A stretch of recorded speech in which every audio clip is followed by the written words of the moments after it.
Salam sehat dan sejahtera guys. Ayo kita bahas isu terbaru oleh BMKG dan di komporikompas.com tentang gempa megatrust dan tinggal tunggu. Waktu kita datangkan ahli artificial intelligence sebagai narasumbernya. Langsung menuju AI ya guys. AI, saya mau bertanya potensi kebencanaan secara umum di Indonesia itu apa saja? Potensi kebencanaan di Indonesia cukup tinggi karena letaknya yang berada di wilayah cincin api Pasifik.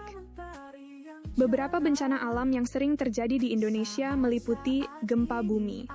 Indonesia berada di pertemuan 3 lempeng tektonik utama, yaitu lempeng Indo-Australia, lempeng Eurasia, dan lempeng Pasifik.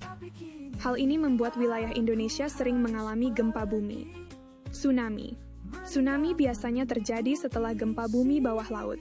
Beberapa wilayah Indonesia, terutama yang berbatasan dengan Samudra Hindia dan Pasifik, memiliki risiko tinggi terhadap tsunami. Letusan gunung berapi. Indonesia memiliki lebih dari 100 gunung berapi aktif, termasuk Gunung Merapi, Gunung Sinabung, dan Gunung Anak Krakatau, yang secara periodik meletus dan dapat menyebabkan kerugian besar. Banjir dan tanah longsor. Curah hujan yang tinggi, terutama saat musim hujan, sering menyebabkan banjir dan tanah longsor, terutama di daerah dataran rendah dan pegunungan. Kebakaran hutan, terutama terjadi di Kalimantan dan Sumatera. Kebakaran hutan seringkali disebabkan oleh praktik pembukaan lahan yang tidak bertanggung jawab dan diperburuk oleh musim kemarau panjang. Baik, mau melanjutkan tadi, apakah isu gempa bumi megatrust tinggal tunggu waktu itu benar? Isu bahwa gempa megatrust tinggal tunggu waktu memiliki dasar ilmiah, meskipun tidak bisa diprediksi secara pasti kapan akan terjadi. Para ahli geologi menyatakan bahwa gempa megatrust, terutama di zona subduksi, memiliki potensi besar terjadi karena adanya tekanan yang terus-menerus menumpuk di pertemuan lempeng tektonik. Secara umum, wilayah seperti Selatan Jawa, Sumatera Barat, dan bagian lain dari Indonesia yang terletak di sepanjang zona subduksi memang memiliki risiko gempa megatrust yang tinggi. Namun, karena gempa bumi adalah fenomena alam yang kompleks, para ilmuwan hanya bisa memperkirakan kemungkinan berdasarkan pola sejarah dan pengamatan seismik, tanpa kemampuan untuk menentukan waktu yang tepat. Jadi, meskipun benar bahwa gempa megatrust bisa terjadi di masa depan, mengatakan tinggal tunggu waktu, lebih merujuk pada kemungkinan besar terjadinya gempa tersebut dalam jangka panjang, bukan prediksi spesifik soal waktu. Kesiapsiagaan dan mitigasi risiko tetap menjadi langkah yang paling penting. Apa tujuannya membangun isu megatrust tinggal tunggu waktu? Secara politis tentu saja ada tujuannya karena saya tahu info dari kompas.com dengan merujuk BMKG. Membangun isu tentang gempa megatrust, terutama dengan narasi tinggal tunggu waktu, bisa memiliki beberapa tujuan, baik dari perspektif ilmiah maupun politis. Dari perspektif ilmiah dan kemanusiaan, tujuan utama biasanya adalah meningkatkan kesadaran dan kesiapsiagaan masyarakat terhadap bencana. Dengan memperingatkan tentang potensi gempa besar, pemerintah dan organisasi terkait berusaha memastikan bahwa masyarakat lebih siap menghadapi situasi darurat, mengurangi kerugian, dan menyelamatkan nyawa. Langkah-langkah ini dapat mencakup edukasi, simulasi bencana, pembangunan infrastruktur tahan gempa, serta penyusunan rencana evakuasi. Namun, jika dilihat dari perspektif politis, ada kemungkinan bahwa isu semacam ini bisa dimanfaatkan untuk tujuan tertentu, seperti meningkatkan anggaran dan proyek mitigasi. Pemerintah atau kelompok tertentu mungkin ingin meningkatkan anggaran untuk infrastruktur dan mitigasi bencana. Dengan membangun kesadaran tentang ancaman bencana besar, mereka dapat mengajukan dana untuk proyek-proyek yang terkait, baik untuk membangun infrastruktur, pelatihan, atau pengadaan alat-alat kebencanaan. Pengalihan perhatian publik. Isu kebencanaan yang besar dan menakutkan dapat digunakan untuk mengalihkan perhatian publik dari masalah lain, baik politik, ekonomi, atau sosial yang sedang terjadi. Ketakutan akan bencana alam seringkali menggeser fokus dari isu-isu politik lain yang mungkin kurang menguntungkan bagi pihak tertentu. Legitimasi kebijakan. Isu megatrust bisa menjadi alasan untuk melegitimasi kebijakan tertentu, seperti relokasi penduduk, perubahan zonasi, atau pengetatan regulasi pembangunan. Dengan ancaman bencana yang besar, kebijakan semacam itu bisa lebih mudah diterima oleh publik. Keuntungan bagi industri tertentu, industri konstruksi, asuransi, atau perusahaan yang bergerak di bidang mitigasi bencana, bisa mendapatkan keuntungan dari meningkatnya perhatian pada ancaman gempa besar. Dengan narasi, tinggal tunggu waktu, kebutuhan akan produk atau layanan mereka bisa meningkat. Namun, meskipun ada potensi untuk dimanfaatkan secara politis, isu megatrust tetap memiliki dasar ilmiah yang kuat. Penting untuk memisahkan antara kewaspadaan yang sahih dan potensi manipulasi politis.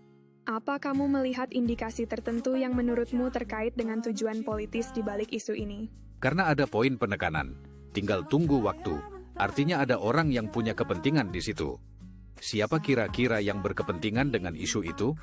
Pernyataan tinggal tunggu waktu memang memiliki nada yang menekankan urgensi dan bisa menjadi alat untuk mempengaruhi opini publik. Jika ada kepentingan di balik narasi ini, beberapa kelompok yang mungkin terlibat atau mendapat keuntungan bisa meliputi swasta, pemerintah, dan pembuat kebijakan.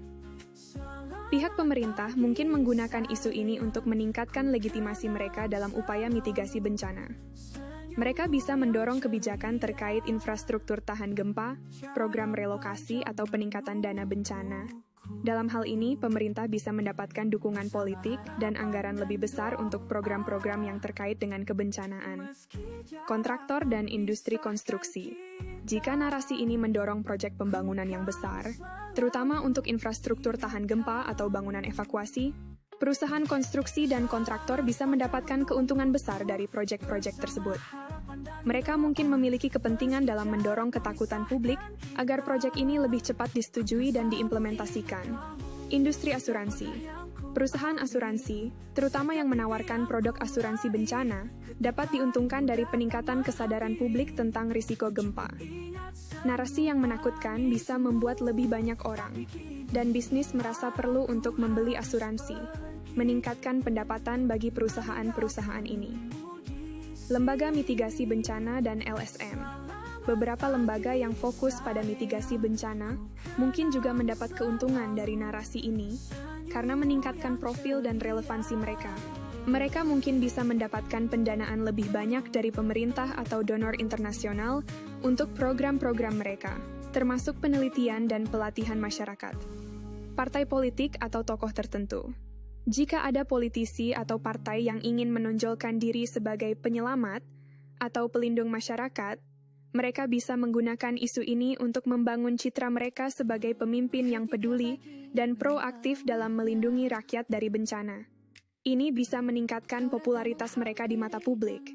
Dengan begitu, meskipun isu megatrust memiliki dasar ilmiah, siapapun yang berhasil mengendalikan narasi ini bisa memanfaatkannya untuk berbagai tujuan politik dan ekonomi.